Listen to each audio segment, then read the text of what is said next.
I gave up on bottom lash mascara. I did. I forfeited. I threw the white flag and I said, Too Faced, you win. You win. You win. I cannot do this today. Hey guys, welcome to my channel. It is Christian here. Thank you so much for joining me today. So today we're just gonna get into it, you guys. We are just gonna go straight for it. I tested out the Too Faced Peaches and Cream collection. This is the second time I've tested out the products. Some of the products I've actually tried multiple times, but the first time I filmed this video, it was a complete disaster. The way that the foundation looked on my skin was so bad, that I was kind of like, okay, let's go, let's try it again. I did get a foundation that was about 2 to 3 shades too dark, so I went in and I exchanged it for my actual shade, or as close to a shade that they had. And I was kind of like, okay, we're gonna test it again because so many people love this product, and sometimes when I don't like something, I kind of feel to myself that maybe it's me, maybe I need to give it another chance. So I went out, I exchanged it for my shade, and guess what? Guess what? I still don't like the foundation. I think it looks absolutely terrible. I'm not into it whatsoever. So this is going to be a review / demo of 5 of the products from the Too Faced Peaches and Cream collection. I picked up the eyeshadow palette. I picked up the primer. I picked up the Sweetie Pie bronzer. I picked up the Perfect Peach Mattifying Loose Setting Powder. And then the last thing I picked up was the foundation, and I picked my foundation up in the shade Vanilla. I might insert some clips of the first time I filmed this video. If I'm wearing like different hair or a different outfit, that's why. Now there are some good products in this collection. I don't think it's a bad collection as a whole, but I just don't think like all the hype that's surrounding it, in my opinion, I'm kind of scratching my head like, huh? What? Why? You know, and that's just kind of how I feel. So if you're interested in seeing how all of these products wear, my opinion and my review on the 5 products that I did pick up, then you are going to want to go ahead and just keep on watching. We will start with my favorite product in the actual collection. It is the Too Faced Just Peachy Mattes palette. Detailing and the packaging on this collection is top notch. Now this does retail for $45, and it does come with 12 different eyeshadows, all matte. There is one shade in here that I would classify as a little bit more of a satin than a matte, and that is the shade Peach Sangria. But other than that, this is going to be a very warm tone-esque palette. It's going to have, the one thing that I do like about this palette is you look at it and it's kind of like it has a specific color scheme, right? You have to have like warm shadows. You have to like, you know, more peachy tone shadows, or this palette isn't going to work for you. The thing that I like about this eyeshadow palette is it is a little bit more versatile than you would think it would be. It's very versatile in the sense that if you wanted to take a look in the plum direction, you can. If you want to take it in a brown neutral direction, you can. Peachy direction, I think that this is a lot more versatile than you would think it would be. Especially when I first looked at it, I was kind of like, I have that palette 50 million times, and I kind of do. I'm not gonna lie, I do. This is a palette, this is a color scheme that I definitely have seen before. But I will say this, Too Faced is very hit and miss when it comes to their products, when it comes to their eyeshadow palettes, just their products in general, and especially the way that they are kind of riding the gravy train of the Peaches collections all the way to the bank. It's kind of like, I was a little skeptical. I was ready to roast the crap out of this collection. I'm going to be completely honest, but the eyeshadows are actually blendable. They work, they move, they are easy to use, they're beginner friendly. You can create some really nice looks with this palette. Again, it's 45 bucks, 12 eyeshadows. The packaging is everything. The one thing that when I was first looking at the packaging, and especially with Too Faced, sometimes I feel like their packaging runs on the side of being a little more kiddish, or a little bit more, you know, a little too playful and not really mature enough. But I think that this packaging is actually really, really nice. I think it's a well curated collection, and if you're gonna get anything per my recommendation from this collection, it would be this. And I just love the detailing. There is a fallout in the actual pan itself, so whenever you go into swirl your brush into these matte shades, it will kick up some powder, like a decent amount of powder. If you tap off the excess before going in on your brushes and before going in on your eye with the brushes, I had zero fallout every time that I have used this palette, and I've used this palette several times, so this is a definite winner.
we have the foundation. The foundation does retail for $36 and it does come in 12 different shades.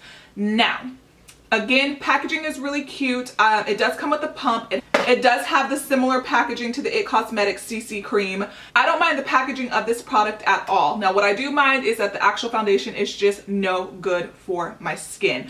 Now, let me back up. So before I get into why I don't like the foundation, let me kind of just say that I do think that the foundation did oxidize a little bit. I do think that it applied a little bit darker after the longer I had it on my skin. So I do think that the color range is completely lacking. And I know that they did the exact same thing with their Born This Way foundation, where they released a limited amount of shades. And then I guess once you realize that the foundation collection was going to be a success, then they expanded on that line. Originally, I purchased the shade Light Beige, which was light with neutral undertone, and that was about 3 shades too dark. So, and I'm not even exaggerating, it was way too dark, and I always buy light foundations with neutral undertones, and that one just did not work. This is the shade Vanilla. Vanilla claims to be very light with neutral undertones, and I do think that this pulls definitely a little bit more on the yellow side, and this definitely is not the best color match for me. But out of the color options that they had, this was the best one. Hopefully they'll release more shades soon for people who do like this foundation, but I don't.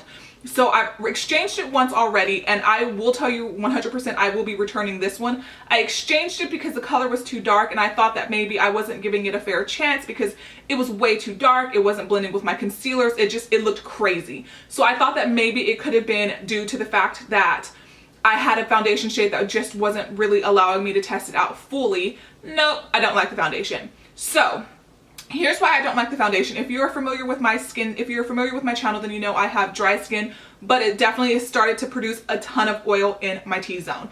So this is drying, like to the point, I'll show you close-ups, and hopefully I am praying that you can see in the close-ups how drying my skin looks. I'm going to show you close-ups the first day that I tried the foundation with the darker foundation. I'm going to show you close-ups today where I applied the foundation again with the shade Vanilla. Both time it was hideous. Both time it just didn't work well. And I'm just not into it. Now, I know what some people might say, well, it's a matte foundation. Yes, it is a matte foundation, but the Laura Mercier foundation, which has become the new one, which has become one of my holy grails, is also a matte foundation, and it wears beautifully on my skin, gorgeously on my skin. I have worn that foundation in so many videos. I have a full first impressions on that video if you want to check that out, and that didn't cling to a dry patch. It didn't cling to anything. And I also recently tested out the Fenty Beauty foundation, and that is also a matte foundation, also wore beautifully on my skin. So the fact that this is a matte foundation doesn't mean that my skin can't handle matte foundation. So now that I got that out of the way, I don't like the foundation. It clung to every single dry patch. It bunched up around the nose. And I mean, I'm talking 20 minutes after wear. This isn't hours and hours later. This is, I apply the foundation, it sets down, and I was kind of like, what? How did this happen? I had to go in with a little bit of my Laura Mercier foundation over top today so my forehead wouldn't look absolutely horrible. Personally, I do think that this scent lingers a little too long, in my personal opinion. I think that the peach scent, I've heard a lot of people say that it's not overpowering and that it doesn't linger. I feel like it does, because I went off camera to do my brows like I always do, to do my under eye concealer like I always do, and that takes about 20 minutes, 15-20 minutes, and I could still smell the foundation on. I could still smell it, like it was still visibly there. Now it's been probably an hour, hour and a half. I don't really notice it anymore. It lingers longer than it should. Like the YSL foundation, I complained about the scent on that one, but that one only lasted, like lingered for a couple of minutes and then it was gone. This, if you have sensitive skin, I don't think that this is going to be good for you at all. If you have dry skin, no. Even if you have combination skin like I do, which is very dry in the perimeter and oily in the T-zone, I still don't think that this is necessarily going to work out for you. So let me quickly tell you what it claims. It claims to be a medium coverage foundation, which I definitely do agree with, and you do not get full coverage whatsoever out of this foundation. You use a lot. I noticed that I kept going through pump after pump after pump just to get it to like the nice medium coverage that I got it to. So I feel like you would go through this foundation super quickly.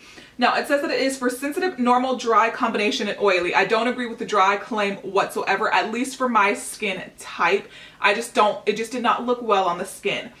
It says that it is a flawless 14-hour wear, comfortable matte foundation for flawless looking complexion. This transfer resistant oil controlling foundation creates a smooth canvas for comfortable wear using exclusive comfort matte technology that is never cakey or mask like. I'm pretty tough on foundations. I'm pretty hardcore on foundations, and and I will say this right now, if you watched my videos a lot, I'm never this kind of like negative or down on a product. I do try to find the positives in every single thing. Now that it's on my skin, and I noticed the same thing last time, now that it is on my skin, it felt heavy at first. It felt matte, like you could literally feel it drying down. But now that it's on my skin, I don't really feel it anymore. It feels comfortable on the skin after that initial 15-20 minutes while it's setting and warming up, kind of meshing with your natural oils. Now on my skin, it doesn't really bother me. The smell is gone. It doesn't really bother me. Like my nose, my forehead looks so dry. Out of everything I tried, this is the only thing that I was kind of like, no, not good, don't like it. Everything else I actually did like and I would use again. So we're gonna move on to the thing that I liked next, like the product that I liked the most after the eyeshadow palette. The Too Faced Peach Perfect Mattifying Loose Setting Powder retails for $32 and it comes with 1.23 ounces of product. This I actually like. I've actually used this a couple of times since filming the first video, and it works. It does what it's supposed to do. It mattifies the skin. There isn't any significant flashback. I've tested it. It works as an under eye setting powder. I don't use it all over the skin because again, I have a drier perimeter, but in my T-zone, it works really well. Now today, I did not apply it in my T-zone. I only used it as an under eye setting powder because the rest of my face is looking so dry and so cakey that I was kind of like, I'm not gonna go in with the powder. I didn't apply any powder over the rest of my face. And that's one thing, another thing I will, going back about the foundation, the foundation does set itself, so you don't have to apply powder if you don't want to. If you're an extremely oily person, I can see why you maybe would want to apply powder, but this is actually nice. Another great thing about it is 32 bucks and you get more than an ounce of product in here. So I think for a high-end powder and the amount of product that you get, I think that this is a very, very fair price. The Laura Mercier is the only other powder I think that I own in my collection that you get an ounce with, and that retails for $38. The Cover FX powders that I love come with less than an ounce of product as well, and those retail around the same price as the Laura Mercier. They might be a couple of dollars cheaper. So I like this. I think that dry skin could use this. I think that oily skin could definitely benefit from this. If you're dry though, just kind of center it in the T-zone or do a really, really light dusting. It looks really nice underneath it looks really nice setting underneath the eyes as well. It gives you, the first time I liked it, because I did set my entire face that day because I wanted to test it out since it was a full face of first impressions. And I felt like it kind of like smoothed out the pores a little bit as well. And again, the packaging is really nice. If you get a little bit of it in your mouth, it tastes good. I noticed, I got the smell. This does have a strong scent to me as well. But again, I am sensitive to smells. So I think that the smells on this, they're strong. They're very scented, and it's a little annoying, but you know what? That's my own issue because I knew that these were scented products when I purchased them, and I purchased them anyway, so I can't be like, oh my god, it's so overly scented that it's annoying. I also think that something in this collection has broken me out, and I do think it's the foundation. I'm gonna try the Too Faced Mattifying Loose Setting Powder, and this is also infused with Sweet Fit Cream. Now I'm just gonna apply this to the center of my forehead, the center of my face, where I do get oily, because the rest of my face is mostly dry. It has the exact same, I have it right here. I'm gonna apply the Born This Way powder on the rest of my face. And it has the exact same lid. This one has a little peach on the inside. So I'm just gonna pour a little bit in the cap, which is how I always apply my translucent powders. Okay, that's not bad. And then I get oily here, so we're going to apply it here, the tiniest bit on the nose and between the brows. This is nice powder. Now the next product is the, I lost it, the Sweetie Pie bronzer. Now this bronzer, I like it, but I don't think it's one of those products that I would run out and go get. Would I use it again? Yes.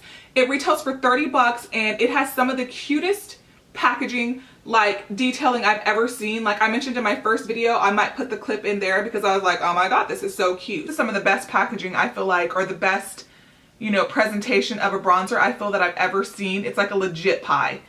It's a pie. It's a peach pie. Like I love the packaging of this. Now, would it replace any of my Holy Grail bronzers? No. But do I like it and would I use it again? Yes.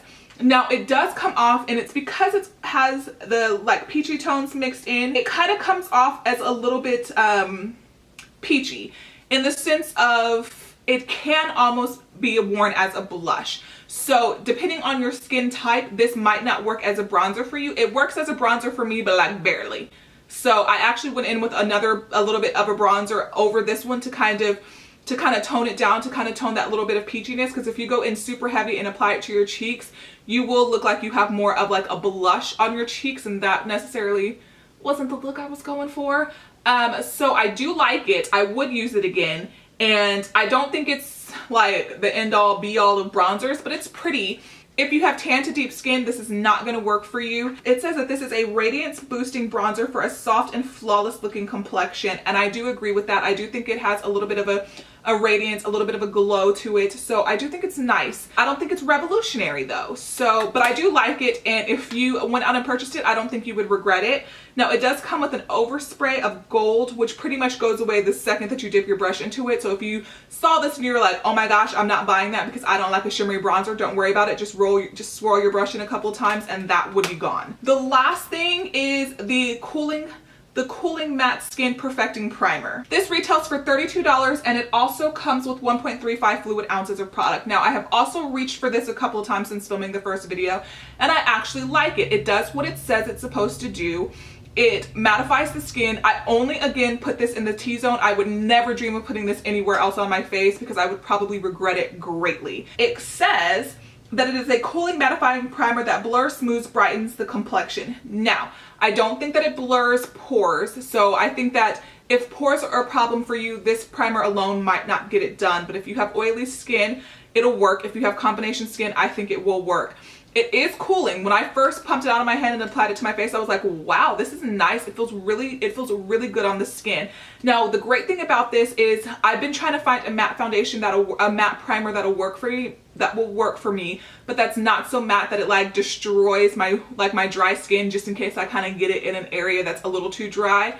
This does not feel overly matte. I feel like it controls the oils, but it's not to the point where it sucks the actual life out of your skin. So I do like this. I would recommend this. I think that if you have combination skin, it would work. Now, if you have super oily skin, I'm not sure, because I did notice that when I wore it that day, after about 6 hours, I did start seeing the oils start to come through. So if you're a lot more oily than me, I don't know if you would have to like blot throughout the day, or how well this would control the oils. Now, I like it and I will continue to use it, but it's not something that when I run out, I would repurchase, because I think that with the mattifying setting powder, I think that most of my problems would probably be solved with just this alone, because I have worn this without this, and I think that my oil stayed pretty well at bay with just the powder by itself. So I don't think you need both.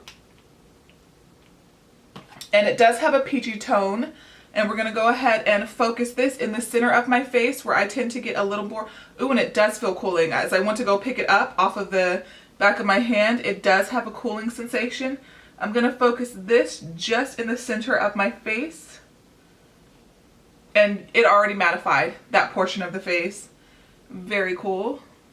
So I'm gonna it is definitely cooling to touch, and I do feel as though it's mattifying my skin, because if you can see the glowy portions of my skin where I put my moisturizers and my oils in the morning, you can see that that has pretty much been eliminated. The moral of this story is that while I like the majority of the products, the only thing that I would really say yes, I think is really great is the eyeshadow palette. Now, with that being said, I know you guys are probably thinking, yeah, I've got that eyeshadow palette 8 times, which is probably true. I didn't want to try the blushes, the other bronzer that comes in the cute little peachy guy, because I kind of thought, I felt those on the back of my hand, and I didn't really like the way that they applied on the back of my hand. I felt like they felt a little weird, and I don't usually do a lot of cream products, even though I know that it's cream to powder.